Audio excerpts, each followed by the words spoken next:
Olá, pessoal! É uma alegria muito grande estar aqui com vocês para mais um estudo do Evangelho segundo o Espiritismo.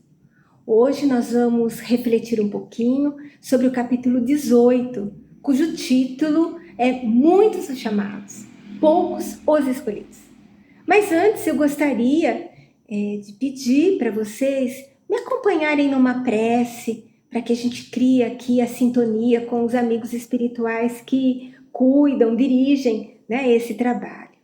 Então vamos nos acalmar, elevar o nosso pensamento, para em primeiro lugar agradecer a Jesus, esses momentos de convívio, esse momento de aprendizado, e pedir a Ele que nos proteja, que nos intua, e que as reflexões que nós vamos fazer, elas possam ser assimiladas por nós, de maneira que nos ajude nos momentos de dificuldades a nos fortalecermos na fé, na esperança.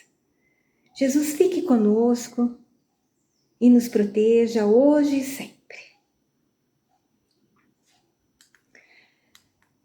Bem, quando nós falamos dos ensinos de Jesus, é muito importante que nós façamos uma introdução, porque Jesus, conforme nos ensinaram os espíritos que ajudaram na codificação, ele é definido como guia e modelo da humanidade.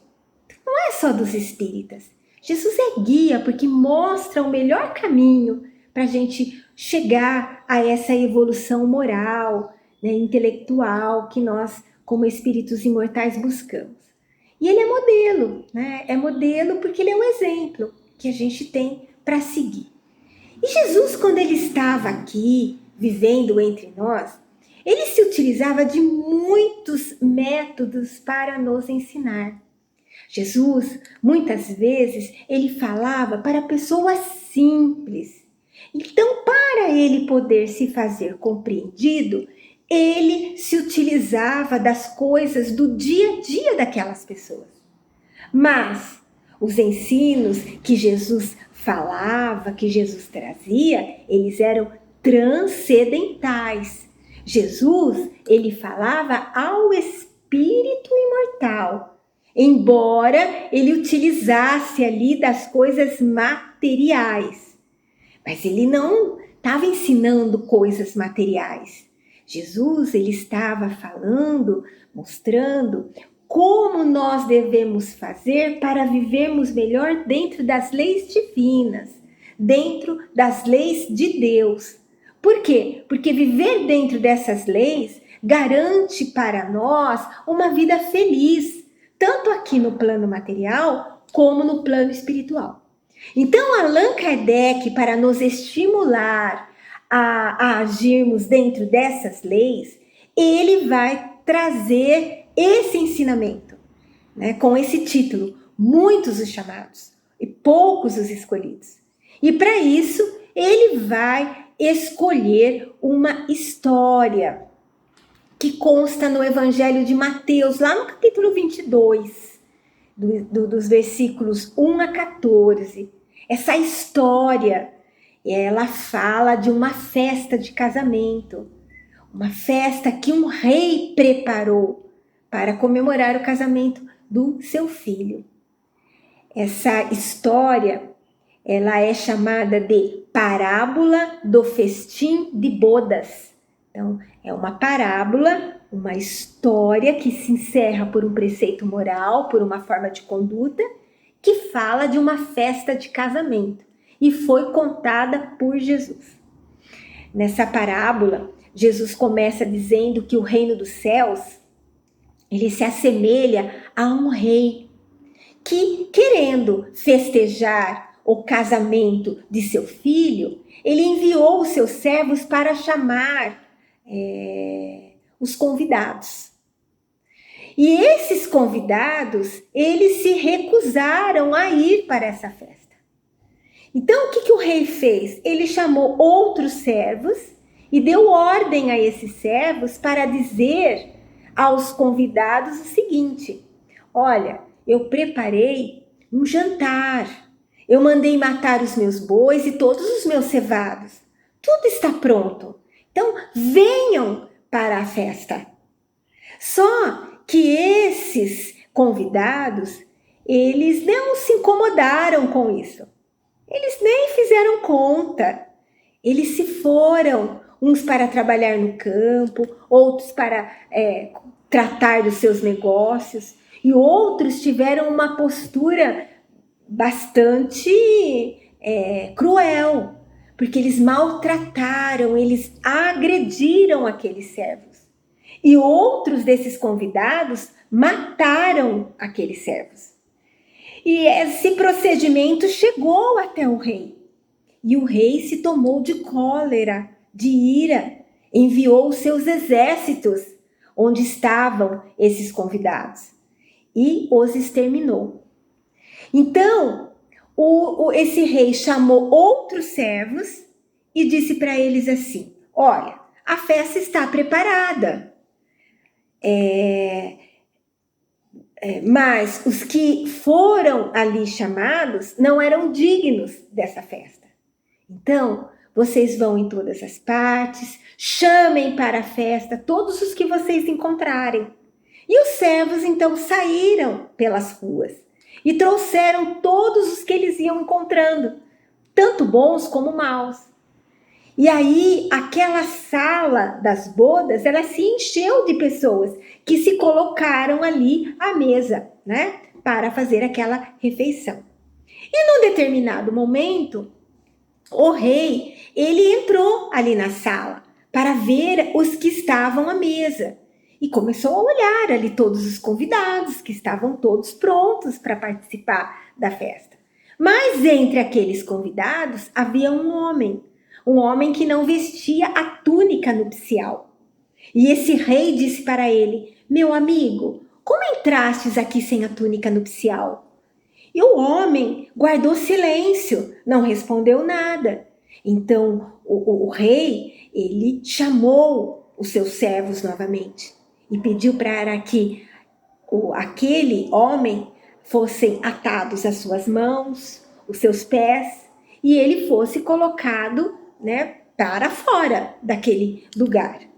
E por fim, Jesus conclui essa história dizendo assim: olha, que muitos são os chamados, mas poucos são os escolhidos. Então é com essa história que Allan Kardec começa a trazer um esclarecimento à luz da doutrina espírita, do que essas palavras de Jesus querem dizer. Então ele começa dizendo assim, olha aqui, aquelas pessoas que são incrédulas a respeito da vida universal, da vida espiritual, da existência do espírito, essas pessoas até sorriem dessa parábola singela. Por quê? Porque eles não compreendem ali a dificuldade de se ir e assistir a uma festa. Eles não compreendem o motivo daqueles convidados resistirem a ir a essa festa a ponto de maltratarem os enviados do dono da casa. Então Kardec vai dizer que as parábolas, elas são, na verdade, imagens, histórias, mas ainda assim é necessário que elas não ultrapassem o limite do verossímil, quer dizer, daquilo que é verdade, né? Tem que ter ali uma relação. Então, das alegorias utilizadas nessa parábola, é preciso achar ali um sentido oculto. Jesus, como nós dissemos, ele compunha as suas parábolas com os hábitos do dia a dia daquele povo. Ele adaptava as suas parábolas aos costumes, ao caráter daquele povo para quem ele falava. A maioria das parábolas de Jesus, ela tinha por objetivo fazer com que aquelas pessoas muito simples compreendessem o seu ensinamento, compreendesse a ideia que ele trazia da vida espiritual, da realidade espiritual. Então, nessa parábola que nós relatamos, Jesus ele vai se utilizar de situações conhecidas por essas pessoas.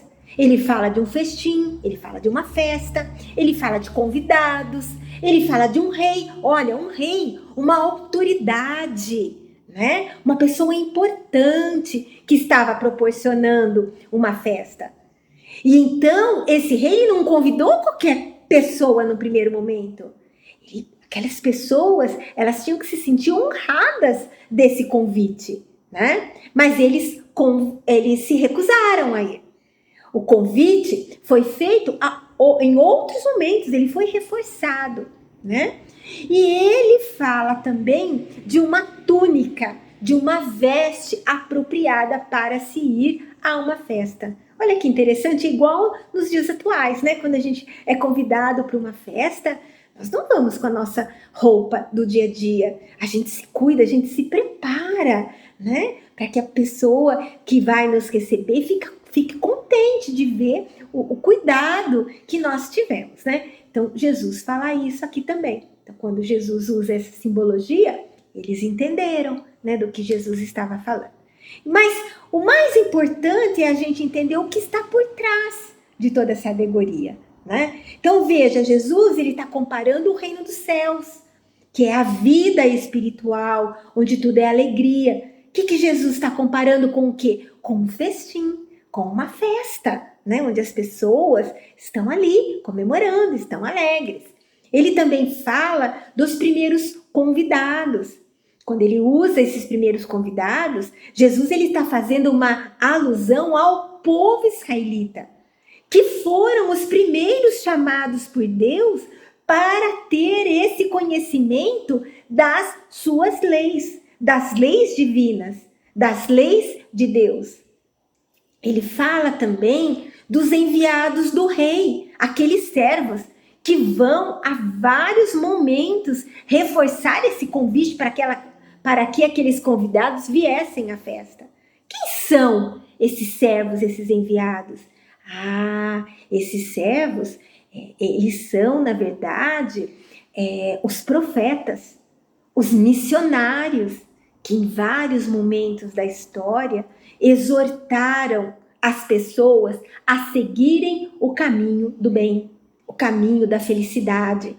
Mas as palavras deles, elas não foram escutadas, as suas advertências foram desprezadas, e muitos daqueles profetas da antiguidade, muitos daqueles missionários, eles foram sacrificados, foram mortos como os servos ali da parábola. Ele fala que os convidados que recusaram o convite ali, a pretexto de terem que ir cuidar dos seus campos, dos seus negócios, na verdade, simbolizam as pessoas que estão ali absorvidas pelas coisas terrenas, se conservam indiferentes às coisas espirituais. Então, Allan Kardec, ali, nesse primeiro momento do capítulo, ele vai dizer que os judeus, aquele povo israelita, naquela época, eles se acreditavam como sendo uma nação privilegiada, uma nação que estava acima dos outros povos que viviam ali. E por que eles pensavam assim? Eles pensavam assim porque lá no Velho Testamento nós vemos que Deus ele faz uma promessa a Abraão, que é o patriarca desse povo, né? Diz que Deus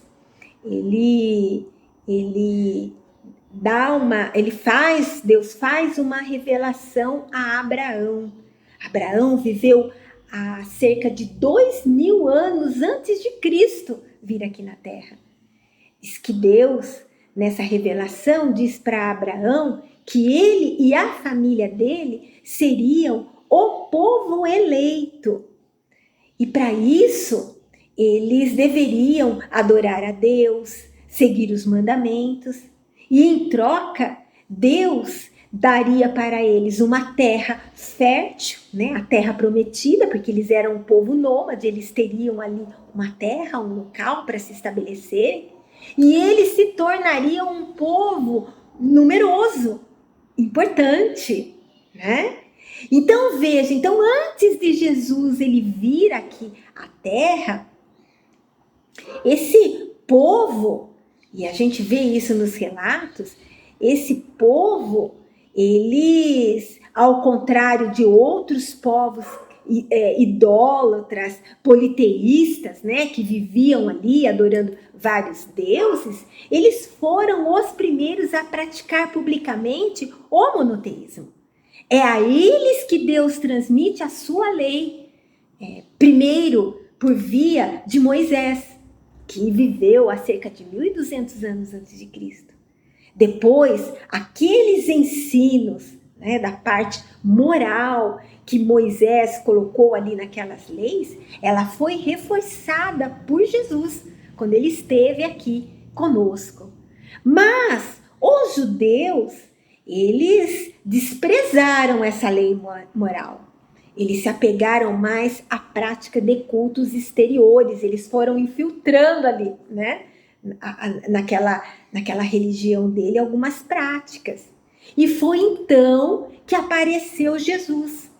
Jesus chega, né, ele foi enviado para chamar as pessoas à observância da lei, para que Jesus ali, ele chega para apresentar para aquelas pessoas essa visão da vida futura, da continuidade da vida. E esse povo, ele foi o primeiro a ser convidado para esse grande banquete da fé universal. Mas eles repeliram esses ensinamentos de Jesus. Mais que isso, eles crucificaram Jesus, né? Que era ali o Messias, o Cristo. Então, Kardec, ele vai dizer também que não foi o povo todo que assim procedeu, ignorando esses ensinamentos, mas principalmente aqueles grupos religiosos, em especial os fariseus, os saduceus, que sacrificaram a nação por orgulho, por fanatismo e até mesmo por incredulidade. Então são para eles que Jesus está falando. Jesus identifica esses escribas, né, esses fariseus, esses saduceus. Jesus identifica como esses convidados que recusaram a comparecer a esse festim das bodas. Por isso que há um outro convite, ele acaba sendo estendido, né? A palavra, ela ia ser pregada a todos os outros povos, pagãos, idólatras, e estes, se as acolhesse, seriam admitidos ao festim, em lugar dos primeiros convidados. E a gente, quando olha a história do cristianismo, a gente vê que foi isso que aconteceu, porque o cristianismo, ele nasce no seio daquele povo, mas ele não fica restrito àquele povo, ele se expande. E aí a gente vê o trabalho de Paulo de Tarso, levando os ensinos de Jesus a vários povos, às várias civilizações, a ponto de um ensinamento que foi dado no Oriente chegar aqui até nós, no Ocidente, né? Como esse trabalho foi importante. E um outro ponto que nós temos que ressaltar é que não basta a ninguém ser um convidado, né? Ou seja, não basta a gente se dizer cristão. É preciso que antes de tudo nós estejamos revestidos da túnica nupcial. Isso é preciso que a gente esteja vestido de um coração puro, de um coração que conheça e cumpra essas leis de Deus, essas leis segundo o Espírito. Então, o que isso significa?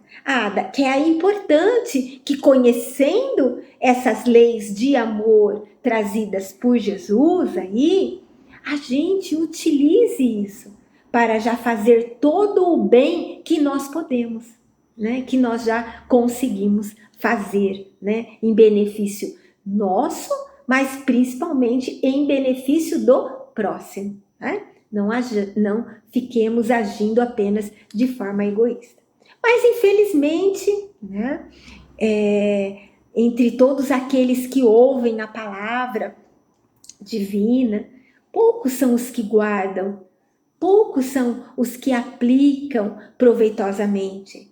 Então, poucos se tornam dignos de uma felicidade, tanto nesse plano material como no plano espiritual. Então, é por isso que Jesus disse: chamados haverá muitos, poucos, no entanto, serão os escolhidos. Agora, Kardec, ele também coloca nesse capítulo mais 2 ensinamentos de Jesus muito importantes que reforçam, né, esse assunto. No primeiro, ele lembra aquele ensino de Jesus que diz que nem todos os que dizem Senhor, Senhor entrarão no reino dos céus. Então ele fala assim, olha, que aqueles que entrarão no reino dos céus são apenas aqueles que fazem a vontade do Pai, de Deus, né? Ele diz assim que muitos, quando retornarem, né, ao plano espiritual, irão dizer: Senhor, Senhor, nós não profetizamos em teu nome, nós não expulsamos em teu nome os demônios, nós não fizemos aí muitos milagres em teu nome. E diz que nós ouviremos, né, ali em altas vozes: afastai-vos de mim, vós que fazeis obras de iniquidade. Quer dizer, fez, mas fez por interesse, não fez com aquele coração puro, com desprendimento, né? E aí tem um outro ensino que Kardec coloca também, porque ele diz assim, olha, que ele pega do Evangelho, né? São palavras de Jesus. Ele diz assim: aquele, pois, que ouve essas minhas palavras e as pratica, é comparado a um homem prudente, que construiu sobre a rocha a sua casa. Então, quando caiu a chuva, quando os rios transbordaram, quando os ventos sopraram, a casa, ela estava edificada sobre a rocha. Então, ela não ruiu, ela não caiu. Mas aquele que ouve essas palavras e não as pratica, ele é semelhante a um homem insensato que construiu a sua casa na areia. Então, quando caiu a chuva, quando os rios transbordaram, quando os ventos sopraram, a casa não resistiu, né? Ela vem assim, ela cai, né? Foi a grande ruína, né? Foi uma grande ruína. Isso aí está no evangelista Mateus, lá no capítulo 7, e em Lucas, lá no capítulo 6. Então, Allan Kardec, ele vai nos dizer que todos aqueles que reconhecem a missão de Jesus falam Senhor, Senhor, né? Sempre está ali chamando Jesus. Mas ele pergunta, né? De que serve a gente chamar pelo mestre, a gente chamar pelo Senhor, se a gente não segue os seus preceitos? Então, Kardec faz uma pergunta. Ele fala assim, olha, será que vão ser seus discípulos todos aqueles que passam os dias em oração, né, e não se mostram nem melhores e nem mais caridosos e nem mais indulgentes para com os seus semelhantes? E ele responde: não, né? Não. Então, no tempo de Jesus, havia ali grupos religiosos que faziam as orações em praças públicas, que se vestiam de forma a mostrar um certo rigor ali religioso, né? Uma postura correta, e se impor aos homens. Mas aquilo era só forma, era só exterior. Não, eles não se impunham ali a Deus, né? Então, essa colocação aí feita por Jesus e explicado aí por Allan Kardec, eles simbolizam aqueles que adoram a Deus apenas de lábios, mas não de coração, porque eles desmentem com os seus atos o que eles dizem com os lábios. Por quê? Porque tem postura diferente daquilo que eles oram. Então, eles caluniam o próximo, ou exploram viúvas, ou tinham ali o coração cheio de ódio, ou faziam correr as lágrimas em vez de secá-las. Porque diz ali Allan Kardec, lembrando os ensinos de Jesus, o reino de Deus, quer dizer, você está bem espiritualmente, é para os que são brandos, humildes, caridosos, unem ali conhecimento à prática. Então, olha só, né? Para a gente concluir aqui as nossas reflexões, nós vamos utilizar uma mensagem que Allan Kardec colocou nesse capítulo, lá na parte de instrução dos espíritos. Ele coloca ali uma mensagem do espírito Simeão, que foi recebida no ano de 1863. Essa mensagem foi ditada na cidade de Bordeaux, na França. Ela tem o título Pelas Obras é que se reconhece o cristão. Então, esse espírito aí, em uma parte da mensagem, ele pergunta assim, olha, será que basta a gente trazer o libré, quer dizer, o uniforme ali, né, do Senhor, para sermos considerados um fiel servidor do Mestre, né, externamente? Será que basta a gente cantar, falar que nós somos cristãos para que alguém seja um seguidor do Cristo? Olha que provocação que ele faz para a gente, né? Aí esse Espírito fala para a gente assim, olha, procurai os verdadeiros cristãos e os reconhecereis pelas suas obras. Ele lembra para a gente que uma árvore boa, ela não pode dar maus frutos. E nem uma árvore má pode dar bons frutos. E aí ele faz um comparativo muito bonito, porque ele compara o cristianismo com uma grande árvore, uma árvore boa, cujos frutos de consolo, de esclarecimento, ajudam tantas pessoas a se desenvolverem moralmente, intelectualmente. Ele fala que os frutos que essa árvore do cristianismo dá são os frutos da vida, são frutos de esperança, frutos de fé. Então, ele fala que o cristianismo, sendo essa grande árvore, ele é uma árvore boa, tem ensinos bons. Só que os jardineiros, que somos todos nós, né, que cuidamos, precisamos cuidar, preservar essa árvore, nem sempre são bons. Então, às vezes, querem moldar essa doutrina às suas ideias, a ideias equivocadas, às suas necessidades. Mas aí ele nos dá um alerta. Ele fala que essa árvore, ela precisa ser forte. Ela tem que ser preservada, cuidada. Por quê? Porque o viajor, que também, né, pode ser representado por todos nós, cansado, sofrido, possa descansar debaixo daqueles galhos, né? Daquela sombra frondosa que o cristianismo, que essa árvore do cristianismo proporciona, né? E aí encontre fruto de esperança e possa restabelecer a força, a coragem. Então ele pede para que a gente abra os nossos ouvidos, os nossos corações e cultive essa árvore da vida que dá frutos de vida eterna. Então que a gente também dê frutos, né? Não fique só no conhecimento.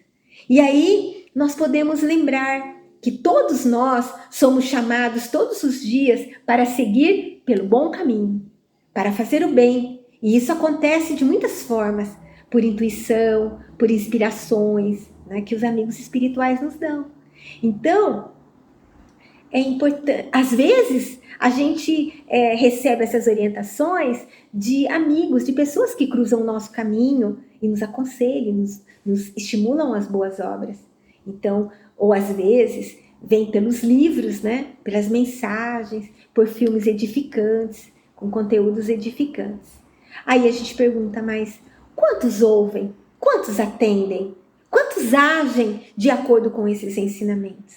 Então é para isso que existe esse ensinamento de Jesus, para nos lembrar que muitos são os chamados, poucos os escolhidos, e que aqueles que estarão melhores no plano espiritual e aqui são os que fazem a vontade do Pai, ou seja, que vivem dentro dessas leis de fraternidade e de amor ensinadas e vivenciadas por Jesus.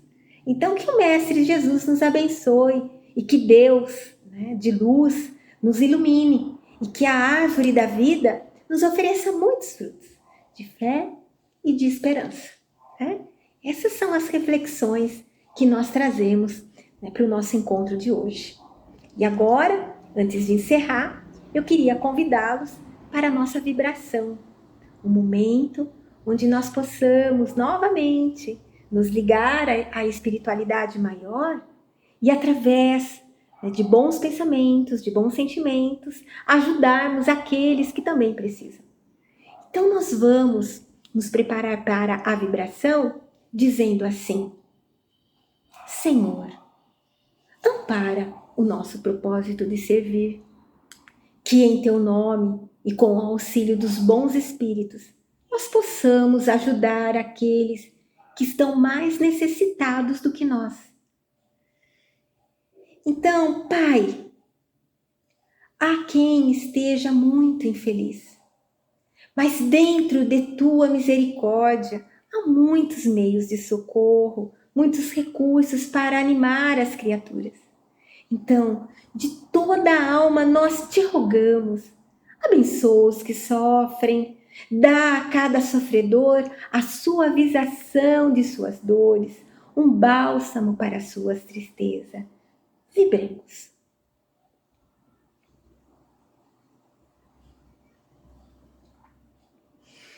Nos hospitais, nos lares, os enfermos esperam um conforto e querem sarar. Senhor, que as nossas vibrações levem até eles o alívio para os seus males. E se for permitida, por tua lei sábia e santa, que recuperem a saúde. Então vibremos por essas pessoas.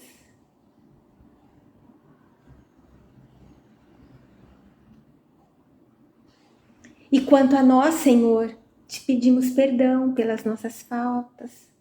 Ajuda-nos a desenvolver as virtudes que estão em nossa alma. Nós queremos cumprir os nossos deveres para alcançarmos o aperfeiçoamento espiritual e conseguirmos aí a verdadeira felicidade. Vibremos por todos nós.